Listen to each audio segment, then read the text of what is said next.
magaalaan federaalaa amala addaa mataa isaa kan qabu ta'uun akkuma jirutti ta'ee akka waliigalaatti addunyaa kanarratti biyyoota sirna federaalawaatiin bulan keessatti akkaataan magaalaan muummee itti hundeeffamu akaakuu gurguddaa saditti qoodamuun ilaaluun ni danda'ama.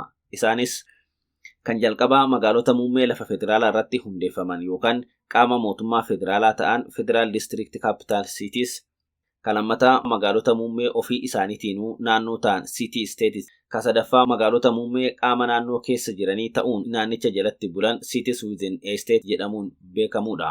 Finfinneen moodela kam jalatti ramadamtee kan jedhu gaaffii ijoodha. Gabaabumatti moodela tokkoffaa jalatti hin hammatamtu. Ona federaalaa miti jechuudha. Sababni isaa Finfinneen Oromiyaa keessatti kan argamtu yoo ta'u, karooraan magaalaa federaalaa ta'uuf jedhamtee karooraan lafa naannoon Oromiyaa safaree kenne irratti kan ijaaramte miti. Heerri biyyattees Finfinnee akka ona yookiin qaama federaalaatti hin ibsu. Magaalonni moodeelaa tokkoffaa heeraan ona federaalaa jedhamanii ibsamu. Heerri Itoophiyaa garuu Finfinneen magaalaa guddoo mootummaa federaalaa ta'uu ishii ibsuu malee ona federaalaa ta'uu ishii hin ibsine. Inumaa dantaan Oromiyaa Finfinnee irratti qabdu eegamuu akka qabu hima. Moodeela lammaffaadha akka hin jenneet Finfinneen miseensa Federeeshinaa Itoophiyaa miti. Miseensonni Federeeshinaa Itoophiyaa kanneen keewwata 47 muraa tokko irratti maqaadhaan tarreeffamanii fi kanneen bu'uura keewwata muraa 3tiin sadarkaa naannummaa argatanidha. Yeroo ammaa Itoophiyaan miseensota Federeeshinaa ijaaran 12 qofa qabdi.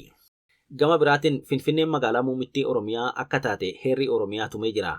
Haala kana keessatti Finfinneen ulaagaawwan heeraa fi hundeeffamaa kan ona federaalaa ta'uu fi miseensa Federeeshina ta'uuf barbaachisan guutummaan guututti kan hin guunne ta'uun ishii dantaan addaa Oromiyaaf eegamuu qaba jedhamee heera federaalaan tumamuun wanti ifatti mirkaneessu Finfinneen moodeela sadaffaa jalatti kan ramadamuu qabdu ta'uudha.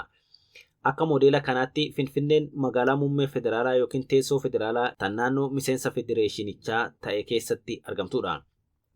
Magaalaa muummittii Itoophiyaa Oromiyaa keessatti argamtuu fi Oromiyaafis magaalaa muummee taate jechuudha. Rakkoon Finfinnee wal qabatee ka'u rakkoo olaantummaa heeraa fi seeraati. Mootummaan Itoophiyaa qabatama Finfinnee irra dhaabbatee heera federaalaa keewwata 1, 2, 8, 9, 39, 47, 49, 50, 51 fi 52 akkasumas heera Oromiyaa yoo hojiirra oolche Finfinneen moodeela sadaffaa jalatti ramadamti jechuu dandeenya.